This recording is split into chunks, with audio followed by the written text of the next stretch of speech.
قل هذه سبيلي أدعو إلى الله على بصيرة أنا ومن اتبعني وسبحان الله وما أنا من المشركين.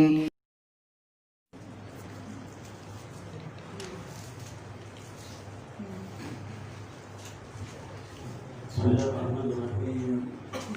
السلام عليكم ورحمة الله وبركاته. إن الحمد لله نحمده ونستعينه ونستغفره ونعوذ بالله من شرور أنفسنا ومن سيئات أعمالنا. من يهده الله فلا مضل له ومن يضلل فلا هادي له. أشهد أن لا إله إلا الله وحده لا شريك له وأشهد أن محمدا عبده ورسوله.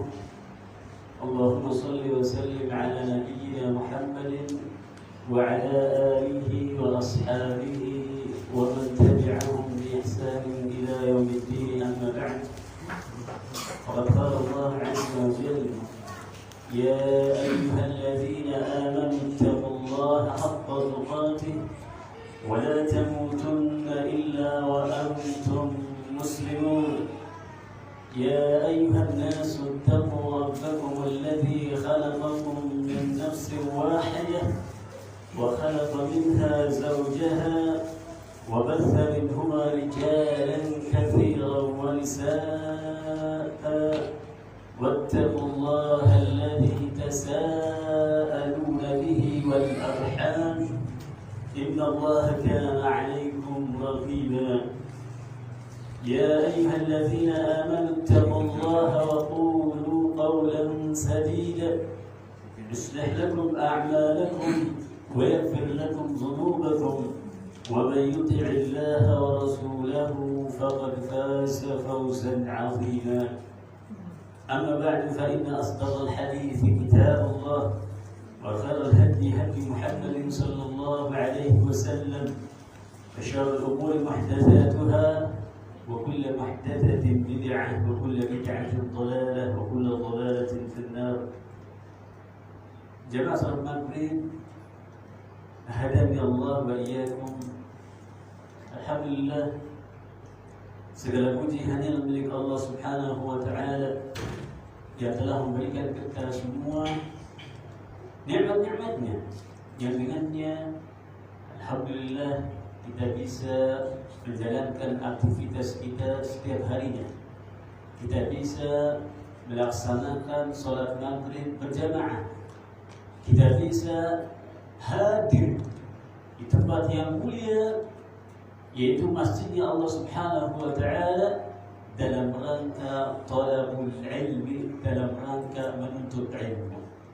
Mudah-mudahan ilmu yang kita pelajari bermanfaat bagi kita semua, baik di dunia terlebih di akhirat kelak.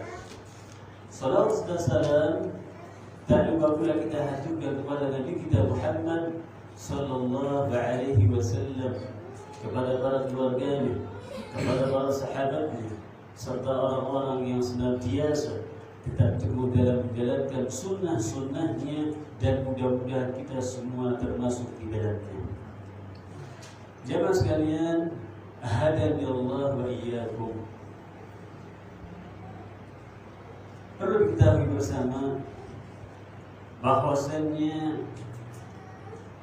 kita semua dilahirkan dari rahim ibu kita, kemudian kita hidup di dunia beberapa lama, kemudian kita semua akan menemui yang namanya suatu perjalanan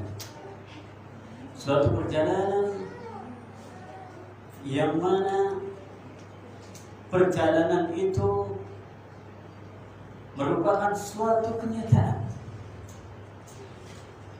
Apa itu? Kematian. Al-maut. Dalam bahasa Arab disebut al-maut. Al-maut itu bentuk masdar dari kata mata yamutu mutu, kematian. Dan kematian ini pasti akan menjemput siapa saja yang mempunyai nyawa. Sebagaimana firman Allah Subhanahu wa taala di dalam surat Ali Imran ayat 185, kullu nafsin dha'iqatul maut wa innama tuwaffawna ujurakum yawmal qiyamah faman zuhziha 'anil nar wa udkhila al-jannata faqad faz wa mal hayatud dunya illa mata'ul ghurur. Kullu nafsin dha'iqatul maut. Kullu, setiap nafs, yaitu jiwa. Setiap jiwa, setiap yang mempunyai nyawa, dha'iqatul maut, pasti akan merasakan yang namanya kematian. Siapa saja yang punya nyawa, baik manusia, hewan, jin, yang bernyawa pasti akan mati. Wa innama tuwaffawna ujurakum yawmal qiyamah. Dan hanya saja pahala seseorang itu akan disempurnakan pada hari kiamat. Apa yang dia lakukan ketika dia di dunia. Faman zuhziha 'anil nar, siapa saja yang dijauhkan dari yang namanya neraka, wa udkhilal jannata faqad faz, dan didekatkan kepada surga, maka sesungguhnya dia itu adalah orang yang beruntung, orang yang sukses. Jadi siapa saja yang mendapat gelar sukses, beruntung, itu adalah orang yang masuk surga dan dijauhkan dari api neraka. Itu sukses yang sebenarnya. Bukan sukses dia mendapatkan pangkat, jabatan, ya, kekayaan yang melimpah. Akan tetapi sukses yang abadi, sukses yang sebenarnya adalah dijauhkan dari neraka dan dimudahkan masuk ke dalam surganya Allah Subhanahu wa taala. Dan mudah-mudahan kita semua termasuk hamba-hamba Allah Subhanahu wa taala yang mendapatkan kesuksesan ini. Wa mal hayatud dunya illa mata'ul ghurur. Dan tidaklah dunia itu merupakan kenikmatan yang menipu. Jadi kehidupan dunia tidak lain adalah kehidupan yang menipu. Banyak tipuan di dunia ini. Sengaja Allah Subhanahu wa taala kasih manusia itu kenikmatan yang luar biasa. Di antaranya kekayaan yang melimpah ruah. Jabatannya luar biasa. Disegani banyak orang, kenikmatan. Tapi kenikmatan ini menjadikan dia tertipu. Makanya Allah Subhanahu wa taala dalam Al-Quran tidak pernah menyebutkan kenikmatan dunia, menyanjung kenikmatan dunia ini, tidak pernah. Malahan dunia itu merupakan tipu daya, dan kebanyakan manusia berlomba-lomba dalam kenikmatan dunia ini. Pengen punya harta banyak, pengen punya jabatan yang gak tertandingi, pengen disegani banyak orang. Itu keinginan manusia. Makanya benar apa yang disabdakan oleh Nabi Sallallahu Alaihi Wasallam, ketika manusia itu dikasih gunung emas, bayangkan, gunung emas, dan sekilo 2 kilo, gunung kan. Kalau kita punya sebelum emas, masya Allah ya, Indramayu bisa kita beli ya. Jangankan Indramayu, ya, Indonesia pun bisa kita beli sebelum emas, masya Allah, luar biasa. Dia ini yang namanya manusia, gak bakalan kenyang. Dia akan cari gunung emas berikutnya. Udah dapat 2 gunung emas, dia akan cari terus. Kecuali kalau sudah ditanam, itu mati. Makanya mati itu maut, itu disebut dengan hadimul ladzat, menghancur segala kenikmatan. Lagi enak-enaknya menikmati harta kekayaan, jabatan, tiba-tiba mati. Selesai sudah. Sebatas itu kenikmatan yang dia nikmati. Dia nggak bisa menikmati kekayaan yang melimpah ruah tadi. Ketika dia masih hidup pun sama. Apakah dia bisa menghabiskan hartanya dengan secepatnya? Misalkan dia punya beras 1 kintal, dimasak semua untuk dia makan, tidak mungkin. Bisa dia rasakan cuma sepiring 2 piring, selebihnya nggak muat. Itu kenikmatan dunia, sebatas yang dinikmati saja, nggak bisa dinikmati semuanya.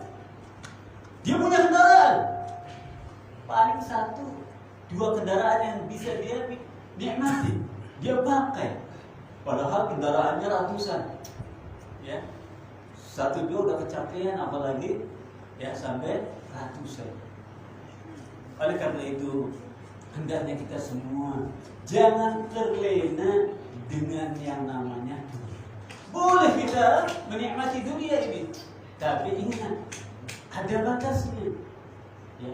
Yang kita ingat adalah akhirat, karena akhirat itu merupakan kehidupan yang abadi, kehidupan yang lebih baik. Ya, sebagaimana firman Allah Subhanahu wa taala dalam surat Al-A'la ayat 17, "Wal akhiratu khairu wa abqa." Dan kehidupan akhirat itu lebih baik dan lebih kekal. Lebih baik dan lebih kekal. Manakala dia mendapatkan keberuntungan tadi, maka dia mendapatkan banyak kebaikan. Apa itu? Kenikmatan yang ada di dalam surga, yang dinikmati terus menerus, gak pernah bosan, berubah seketika. Yang tadinya ketika dia di dunia sedih terus, senang, sedihnya banyak, senang sedikit. Tapi di sana senang terus, gak pernah sedih.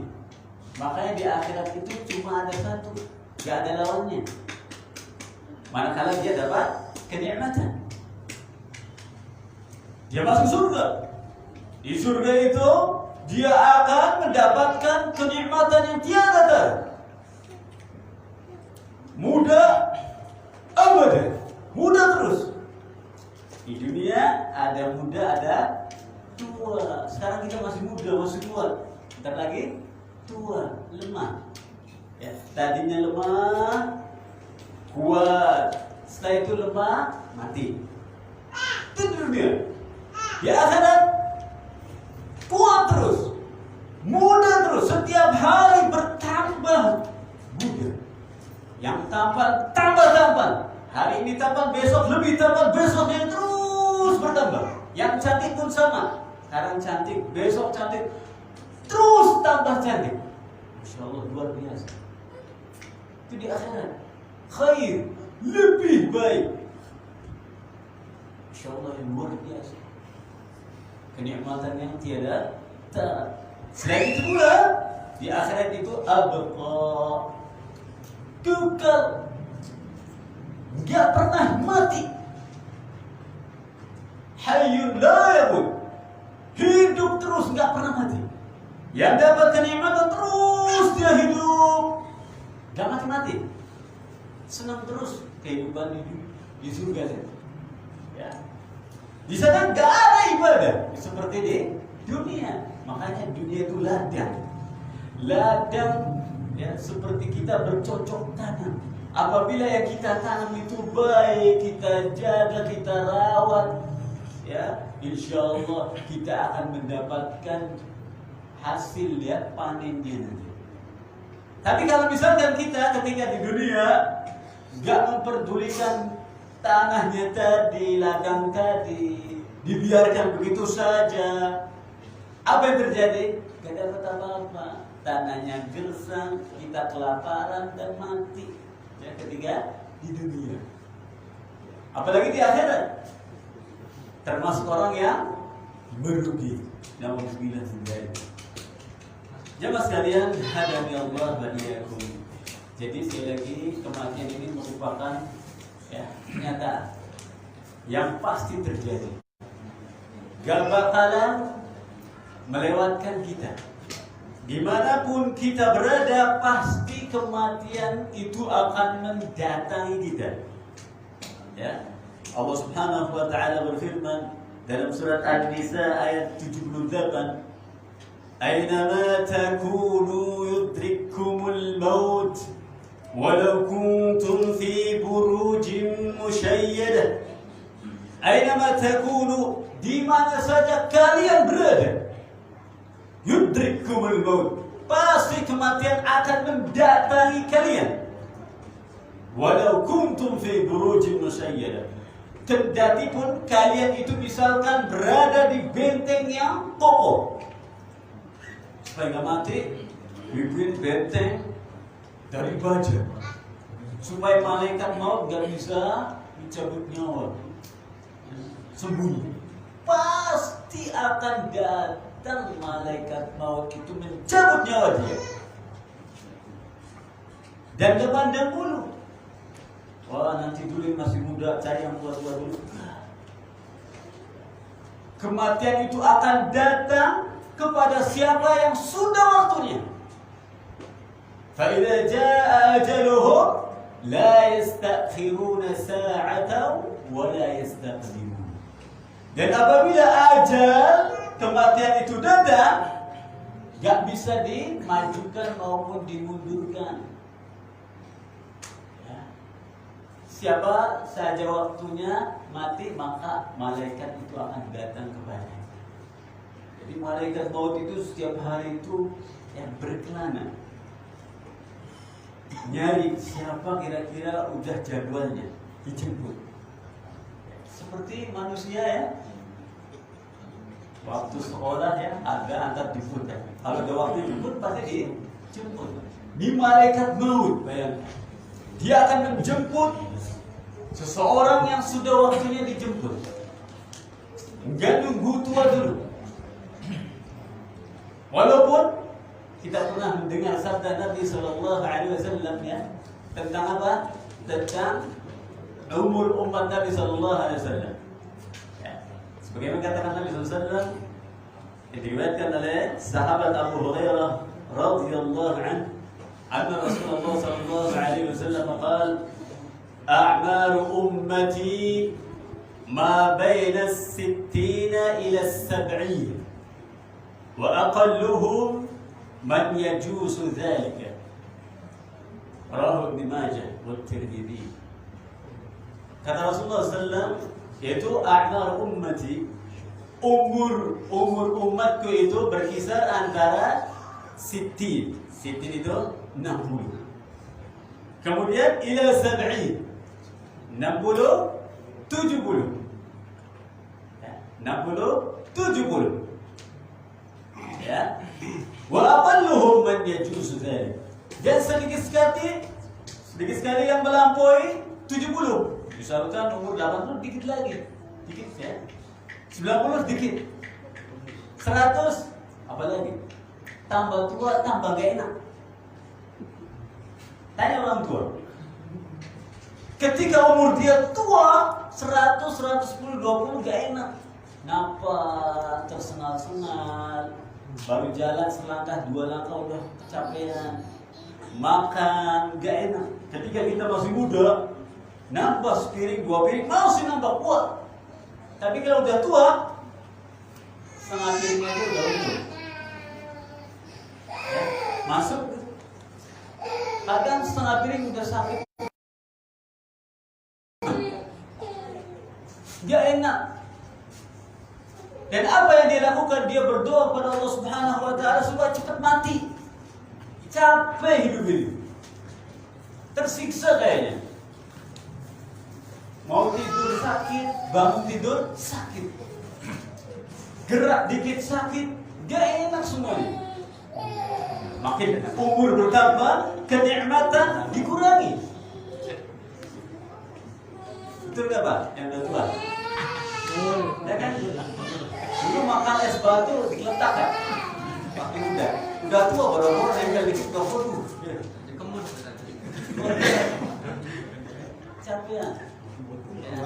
Jadi ketuaan gak enak mati itu ya. Kemudaan.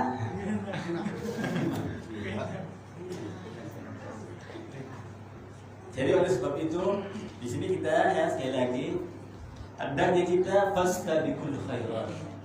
Berlomba-lomba dalam kebaikan. Karena umur nggak ada yang tahu.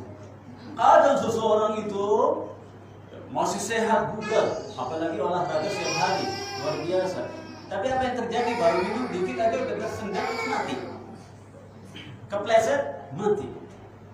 Yang udah tua masuk rumah sakit bolak-balik ICU, keluar masuk. Apa yang terjadi? Nggak mati-mati. Karena apa? Belum waktunya dia itu mati. Jadi mati itu ibarat tamu yang tidak diundang. Siapa saja yang udah waktunya, jatahnya pasti akan datang kepada. Dan tidak melalui misalkan harus sakit dulu dia itu, ya udah. Ada masih sehat pun sama. Ya. Oleh sebab itu hendaknya kita semua waspada dari yang namanya kematian ini. Dan hendaknya kita semua ya berlomba-lomba dalam kebaikan, beramal. Mumpung masih dikasih kesempatan, karena kehidupan di dunia itu hanya sementara, ya, nggak lama, sebentar, ya. Oleh sebab itu cukuplah kematian ini sebagai nasihat buat kita semua, ya. Cukuplah kematian menjadikan hati kita ini bersedih. Cukuplah kematian menjadikan air mata ini berlinang. Perpisahan dengan saudara kita yang tercinta, penghalang segala kenikmatan dan pemutus segala cita-cita. Oleh karena itu marilah kita tanyakan kepada diri kita semua. Kapankah kita mati? Kapankah ajal kita datang? Demi Allah, hanya Allah Subhanahu wa ta'ala saja yang mengetahui jawabannya. Oleh karenanya marilah kita selalu bertobat pada Allah Subhanahu wa ta'ala dan jangan kita menunda-nunda tobat, ya, dengan mengatakan nanti dan nanti. Allah Subhanahu wa ta'ala berfirman di dalam surat An-Nisa ayat 17 18, Innamat taubatu 'ala Allah للذين يعملون السوء بجهالة ثم يتوبون من قريب فأولئك يتوب الله عليهم وكان الله عليما حكيما وليست التوبة للذين يعملون السيئات حتى إذا حضر أحدهم الموت قال إني تبت الآن. Jamaah sekalian, hadani Allah wa iyyakum. Sesungguhnya taubat itu di sisi Allah Subhanahu wa ta'ala hanyalah taubat bagi orang-orang yang mengerjakan kejelekan lantaran kejahilannya, yang kemudian mereka bertaubat dengan segera. Maka mereka itulah yang diterima oleh Allah Subhanahu wa ta'ala taubatnya. Dan Allah Subhanahu wa ta'ala Maha mengetahui orang yang mengerjakan kejelekan Dan Allah Subhanahu wa taala tidaklah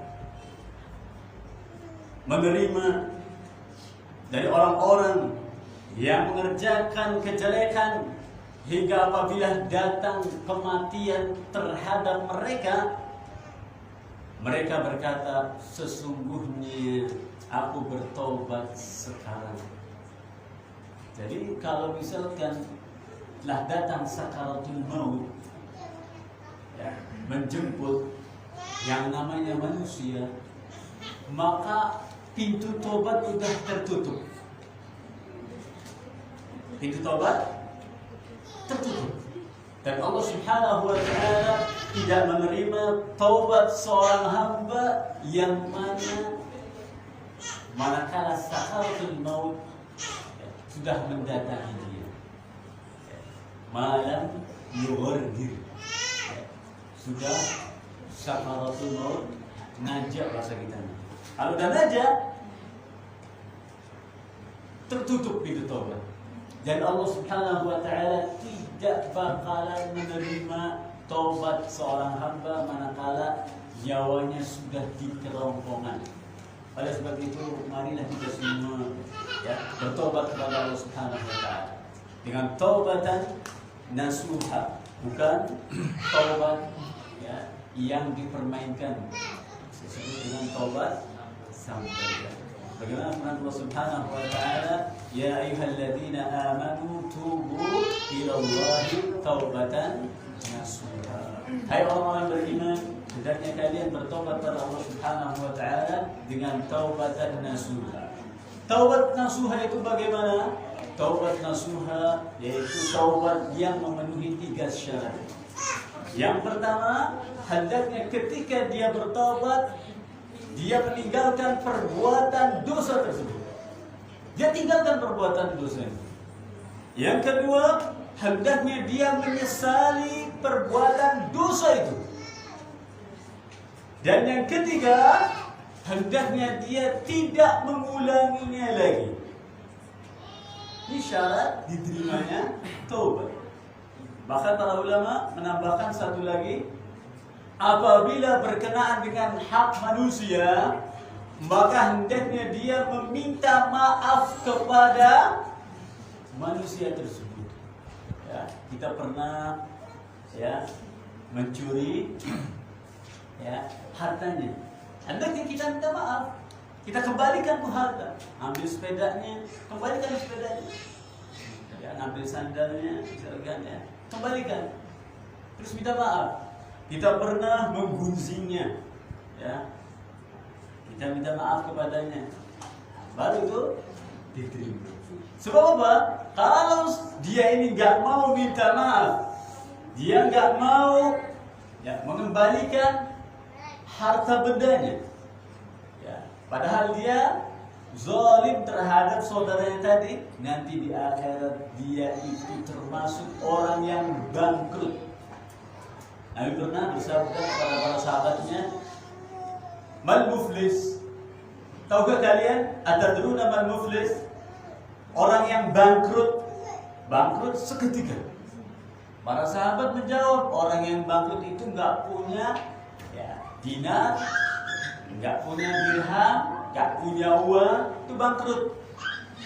Tapi kata Nabi SAW, bahwasanya orang yang bangkrut dari umatku itu nanti datang pada hari kiamat dengan membawa pahala sholatnya, dengan membawa pahala puasanya, dengan membawa amal-amal kebaikannya, sedekahnya dan lain sebagainya.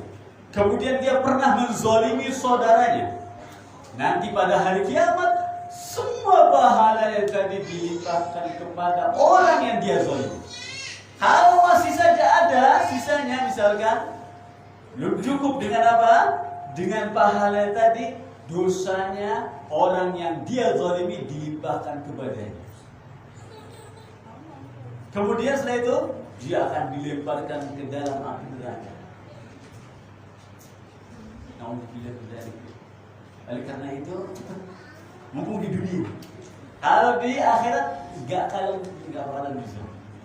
Sudah sana itu nggak akan bisa. Karena di akhirat itu sudah adanya apa? Tebusan. Tebusan dengan kebaikan. Ya, amal-amal yang pernah kita kerjakan di dunia itu jadi tebusan ya, terhadap apa yang pernah kita lakukan terhadap saudara-saudara kita ketika di dunia. Jadi hendaknya kita bertobat kepada Allah Subhanahu wa taala dan minta maaf kepada saudara-saudara kita barangkali pernah kita zalimi. Ya. Kalau misalkan sudah minta maaf tetap saja nggak dimaafin sama dia, itu kita kembalikan kepada siapa? Allah Subhanahu wa taala. Karena Allah Subhanahu wa taala itu adalah pemilik semuanya. Bukankah Allah Subhanahu wa taala berfirman, "Inna lillahi wa inna ilaihi raji'un." Sesungguhnya kita semua ini milik siapa? Allah Subhanahu wa taala, dan kita akan kembali kepada Allah Subhanahu wa taala. Yang penting kita udah minta maaf. Kalau misalkan sudah minta maaf tidak dimaafin, maka kita serahkan pada Allah Subhanahu wa taala. Yang penting sudah, dan kita hendaknya mendoakan saudara kita yang kita zalimi. Ya, mudah-mudahan Allah Subhanahu wa taala mengampuni dosa-dosanya. Mudah-mudahan Allah Subhanahu wa taala merubah hatinya supaya dia mau memaafkan dirinya tadi. Jamaah sekalian, hadani Allah wa iyyakum. Banyak. Insyaallah. Luar biasa ya. Ini tentang apa namanya? Kemudian jamaah sekalian, hadani Allah wa iyyakum. Ingatlah dikala nyawa kita dicabut oleh malaikat maut. Malaikat pencabut nyawa namanya malaikat maut. Nafas kita tersengat. Ini kondisi seseorang ketika dicabut nyawanya. Mulut kita terkunci. Gak ada kata-kata ya Allah saya tobat. Pikiran dia apa? Pikiran dia ketakutan dan ketakutan. Takut sekali. Keringat bercucuran. Lari seakan-akan dia melihat malaikat maut. Ketakutan. Menghindar dari kematian tadi. Anggota tubuhnya jadi lemas seketika. Yang tadinya luar biasa seperti bodyguard, ya, begitu menghadapi sakaratul maut lemes, gak berdaya. Nafasnya berubah. Tadi nafas luar biasa, tarik nafas. Begitu menghadapi sakaratul maut, apa yang terjadi? Ketakutan. Ketakutan dari lemes badannya, gak bisa kemana-mana. Kemudian apa lagi? Pintu taubat dah tertutup. Jadi sulit untuk mengucapkan kalimat thayyibah. Kemudian di sekitar orang tersebut terdengar tangisan, rintihan, handai tolan yang dia tinggalkan. Udah pintu taubat dah tertutup, kecuali orang-orang yang bertobat sebelum dia kedatangan malakul maut. Sebelum dia kedatangan malaikat pencabut nyawa. Dia berusaha menghindar, tapi nggak bisa dia menghindar. Makanya Nabi SAW mewanti-wanti kepada umatnya supaya waspada yang namanya kematian. Apalagi sekarang ini banyak orang mati mendadak. Keluar dari masjid, mobil dengan kecepatan tinggi mati. Banyak kan ya orang yang lagi asik-asik ngopi kejatuhan atau roboh rumah tadi robohan rumah, mati mendadak. Oleh sebab itu hendaknya berhati-hati. Dan sakaratul maut ini pasti ada. Bahkan setiap orang akan merasakan yang namanya sakaratul maut. Allah Subhanahu wa taala berfirman dalam surat Qaf ayat 19, وَجَاءَتْ سَكْرَةُ الْمَوْتِ بِالْحَقِّ dzalika ma kunta minhu tahid. Dan datanglah sakaratul maut dengan sebenar-benarnya. Itulah yang kamu selalu lari darinya. Jadi setiap orang ketakutan yang namanya kematian ini. Ketika ditanya, mau mati kok? Gak mau, kamu aja yang mati. Gak mau ditawarin mati. Ya, gak mau. Ya. Bahkan ketakutan. Ya, ketakutan dengan yang namanya kematian. Jadi hendaknya kita berhati-hati, jangan sampai kita mudah ya, terlena dengan kehidupan dunia.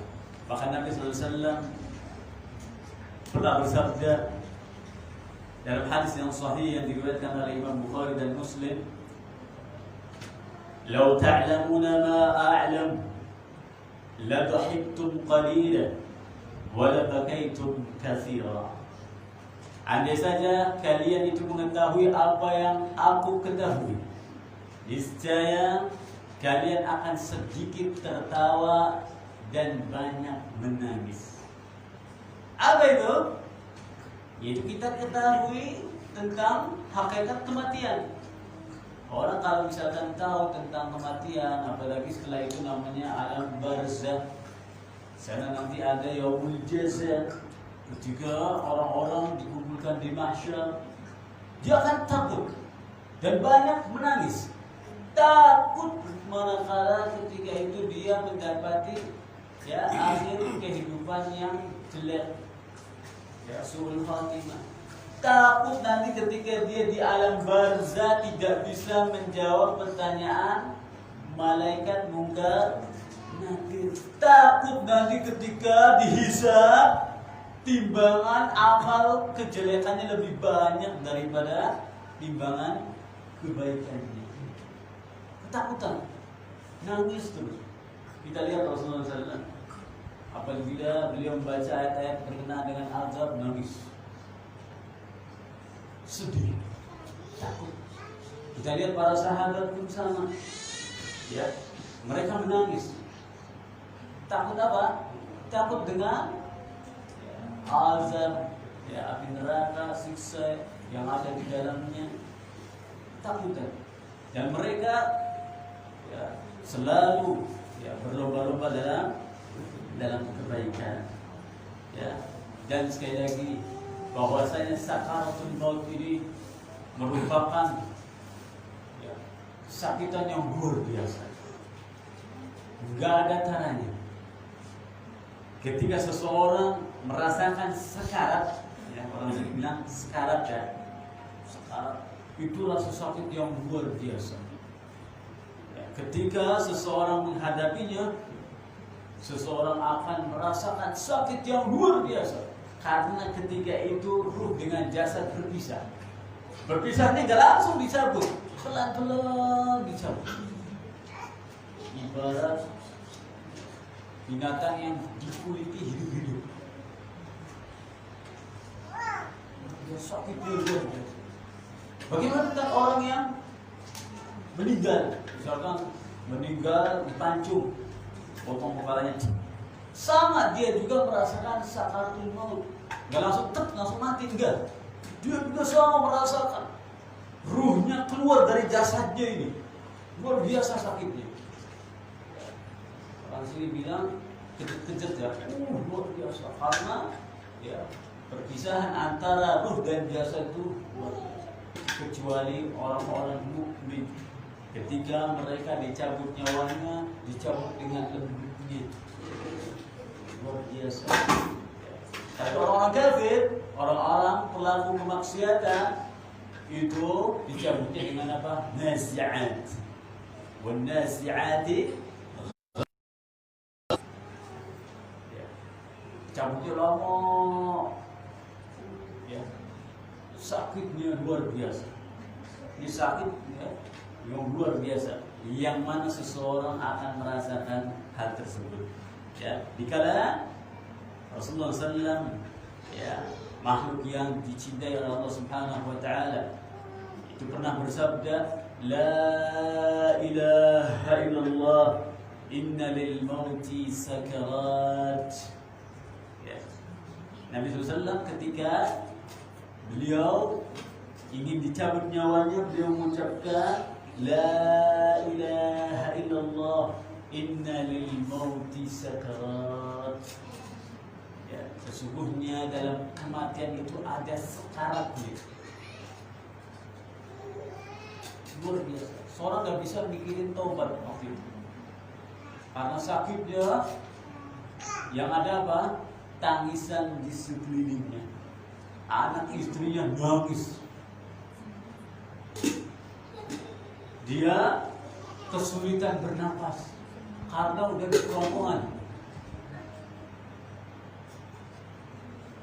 Kecuali orang-orang yang bertobat pada Allah Subhanahu wa taala sebelum dicabut nyawanya tadi, dia akan dimudahkan oleh Allah Subhanahu wa taala untuk mengucapkan kalimat apa? La ilaha illallah. Dan ucapan ini tidak mudah. Ucapan ini tidak mudah. Walaupun dia itu fasih bahasa Arabnya. Orang Arab, kita lihat Abu Jahal, Abu Lahab. Apa yang terjadi? Dia itu orang Arab. Paman Nabi SAW. Orang Arab paling terkemuka. Ya, Quraisy punya luar biasa. Quraisy ini adalah orang Arab ya, orang-orang Arab yang terkemuka. Enggak ada tandingannya. Nabi SAW termasuk orang ya suku Quraisy yang luar biasa. Makanya Allah Subhanahu wa taala memilih beliau sallallahu alaihi wasallam dari keluarga yang luar biasa. Ya. Terhormat, terpandang. Ditambah lagi dengan akhlak Nabi sallallahu alaihi wasallam yaitu al-amin. Ya, as-sidq. Orang yang dapat dipercaya, amanah. Jujur. Insyaallah ya. Itu masih didustakan. Apalagi kalau seandainya Nabi itu diambil dari orang miskin yang rendah, justru susah ya, sulit mendapatkan pengikut. Ini Nabi SAW ya, Masya Allah luar biasa. Jamaah sekalian, hadani Allah wa iyyakum. Itu berkenaan dengan apa? Dengan kematian. Mudah-mudahan ini sebagai penasehat bagi kita semua. Ya, kematian ini sekali lagi ya tak ngasih tahu kapan waktunya. Kematian ini datang secara tiba-tiba, ibarat tamu yang tidak diundang. Oleh sebab itu, mulai dari sekarang ya, hendaknya kita waspada ya, fastabiqul khairat, berlomba-lomba dalam kebaikan. Kita manfaatkan ya, kehidupan kita di dunia ini untuk apa? Untuk beramal soleh supaya kita tidak merugi. Sebagaimana firman Allah Subhanahu wa taala dalam surat Al-Asr itu, Allah berfirman wal 'asr, demi masa, innal insana lafi khusr. Sesungguhnya manusia itu benar-benar dalam kerugian. Illal ladzina amanu, kecuali orang-orang yang beriman. Nah, sini orang beriman. Kemudian apa? Setelah itu wa 'amilus shalihat, dan orang-orang yang beramal soleh. Orang beriman enggak rugi. Orang-orang beramal soleh itu sama. Kemudian apa setelah itu? Wa tawassaw bil haqqi, dan orang-orang yang selalu nasihat menasehati dalam kebenaran. Nasihat. Karena agama itu adalah nasihat. Sebagaimana sabda Nabi sallallahu alaihi wasallam, ad-dinu nasihat. Agama itu adalah nasihat. Mudah-mudahan ini bermanfaat bagi kita semua. Ya, kurang lebihnya mohon maaf. Yang benar datang dari Allah Subhanahu wa taala. Adapun yang salah dari saya dan syaitan, saya mohon ampun kepada Allah Subhanahu wa taala. Yang salah tadi kita tutup dengan doa kepada majlis. Subhanallah wa bihamdihi, asyhadu an la ilaha illa anta, astaghfiruka wa atubu ilaik. Assalamualaikum warahmatullahi wabarakatuh.